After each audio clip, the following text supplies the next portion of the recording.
Justice League Unlimited, a pattern I noticed was that the episodes without like Batman or Superman or Wonder Woman, usually the more those characters would appear in the same episode, the worse the episode would be. There would be like a big thing and they'd be fighting it. That's how generic it would be. This will be like mini character arcs in this one. Green Arrow, there's like a love triangle with Green Lantern, Hawk Girl, and then Green Lantern's wife, and that's a love triangle right there. In the first episode, they're gathering members for the Unlimited Justice League, and Green Arrow's like, oh, I'm like a friendly neighborhood, you know, like I'm not supposed to be up there, and it's basically like a satellite that has like a laser attached to it. Also, Green Lantern and Black Canary had like a thing, like they liked each other. That plot point sort of just gets put down for the next season. They don't really come back that much. They had to step aside for the superior love triangle. In multiple episodes, we see that the Flash is like the heart of the team, and that he's like have a crush on another superhero and then like be too scared to tell them about it. Like, come on. I'm kind of sad that they didn't keep going with that plot line. I think it's in the episode The Ties That Bind, where the Flash basically takes care of all his supervillains in like a nice way. Like, he's like friends with them.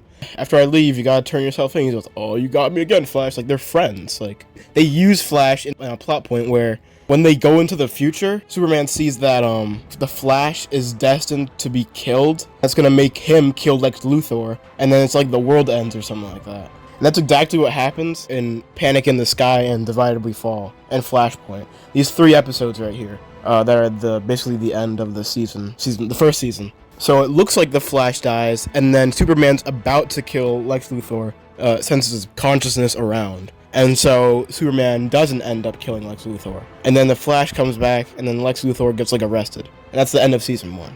I'm spoiling things. The Green Lantern, Shiera, Vixen love triangle is like, it's like the best plot in this show. Side plot in this show, I don't even know what to call it. Where basically, and Hawkman gets involved in this too eventually. And it basically comes into being when Green Lantern goes into the future and he finds his son that he had with Shiera. And then he's like, oh, but my wife right now is Vixen. So that starts a little bit of tension. And there's multiple episodes where like Mystery in Space, where Vigilante, Vixen, and Shiera are all on like the same team. And Vigilante, I don't even remember what he does. He's like supposed to stir up trouble basically. And they sort of just like argue over stuff. And they're like, oh, we both love the same man, and yada yada yada. And they end up like bonding together more. Like they like start sharing stories. In Shadow of the Hawk, the Hawkman appears, and he's like, in another life we were lovers.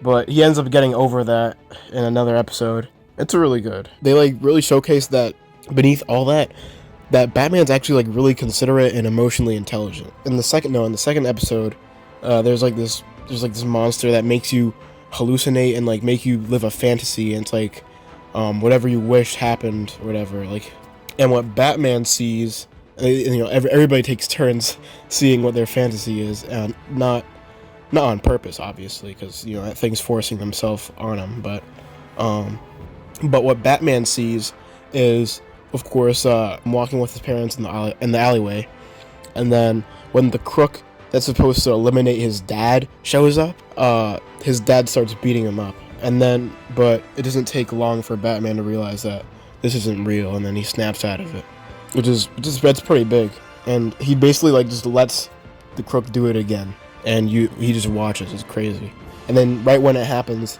he wakes up, and then the 5th episode, there's like this tension between Wonder Woman and Batman, and then she gets turned into a pig. He asks someone for help that he doesn't usually want to ask for help, and like when everybody else says, oh, our only option is to kill this kid because their powers are acting up or whatever, he sits down and comforts them because they were going to die anyway. I'm pretty sure in the episode Epilogue, it sort of got cut off during that 2nd season, but they made the last episode an epilogue that goes into Batman Beyond, I'm pretty sure. And it's all about how Batman put his DNA, and it's like he switched out his DNA for some other guy. I don't know. Just somehow he had a child, and the child does not like it, and Batman basically trained him, sorta. And Batman's kind of on his last limb, and he's like about to die. Some government lady that Batman used to not like she was a bad guy or a bad woman. All that really matters about what I just told you is that he did it for like the good of the world. I feel like this is usually something that like villains say, but like I feel like the one messed up thing that Batman did to that kid, I guess, or that kid that was then born, is gonna like multiply in how much good it's going to do. But yeah, that's a Batman. So let's talk about Green Arrow. Green Arrow never wanted to be in the league. He always says that he's a friendly neighborhood Green Arrow like Spider-Man, and that being in a satellite in space doesn't really suit him. It doesn't.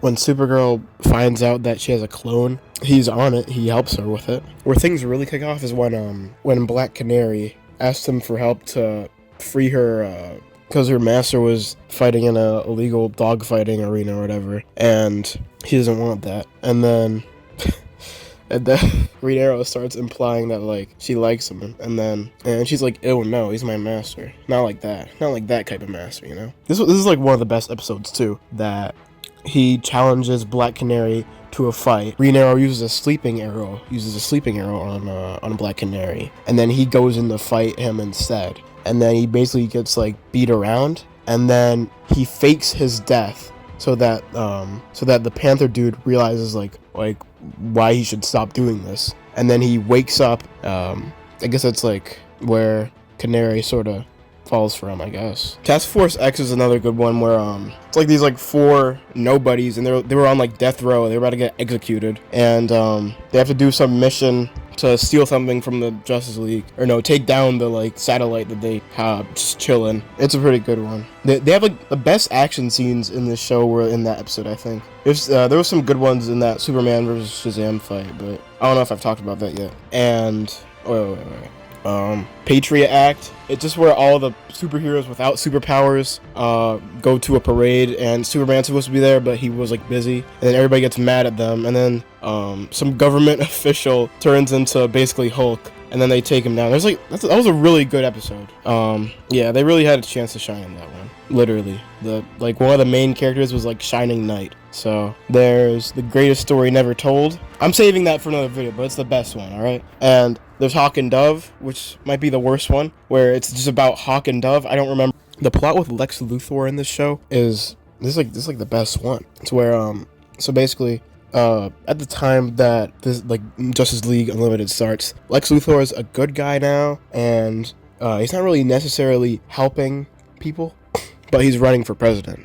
And he's running for president. And Superman doesn't buy it. And then Lex Luthor holds this like big thing where he holds like, I think he like opens like a park for kids or something, or like some grand square or something like that. No, he starts making his own city. That's what he does.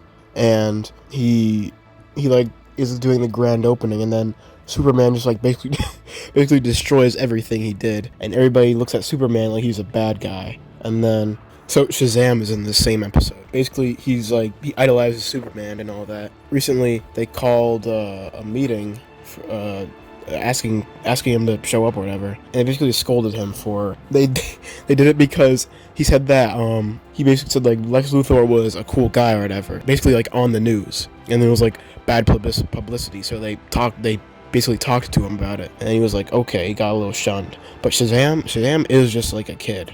In this show, Shazam is a kid. Like, he's not like a teenager. He's a kid. When Superman starts like destroying Lex Luthor's city with free power, but he doesn't know that yet. Neither of them know that yet.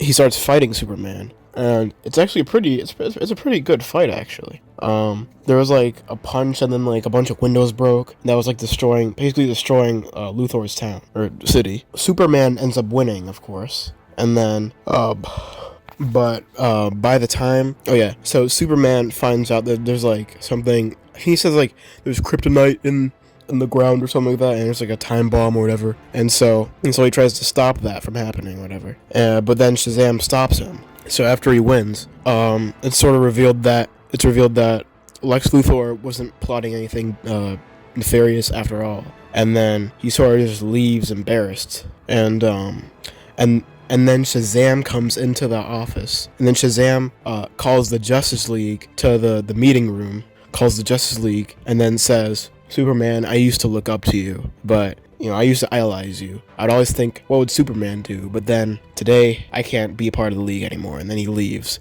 And that has like a lasting effect on Superman. Makes him rethink his actions. Honestly, it did feel kind of rushed how this show ended, because Lex Luthor had been doing things for like 2 seasons. He's been the main focus. And then when he like almost makes it to what he's trying to do, it's just like, oh, it's actually just Darkseid at the end of the tunnel. Like, and then Darkseid pops up, Superman beats him. I'm assuming that the show got canceled or something. I'm not sure. But yeah, Darkseid just shows up and Superman has to beat him. And I don't know how I feel about that, but really good show. I haven't watched the original Justice League yet, but I'm gonna do that now. As much as I am a hater of like the episodes that have like Batman, Superman, and Wonder Woman all at the same time, Superman does go through like an arc in this, and I think they sort of like, the way they rushed the ending, I guess it's sort of not too rushed because of the way that I guess it all ties up in the end. And it's like they close Superman's arc, sort of, quote unquote, I guess. I can't really tell if it's over. He doesn't seem like that different of a person to me. It just looks like we're like learning more about him, but it's like he didn't really change.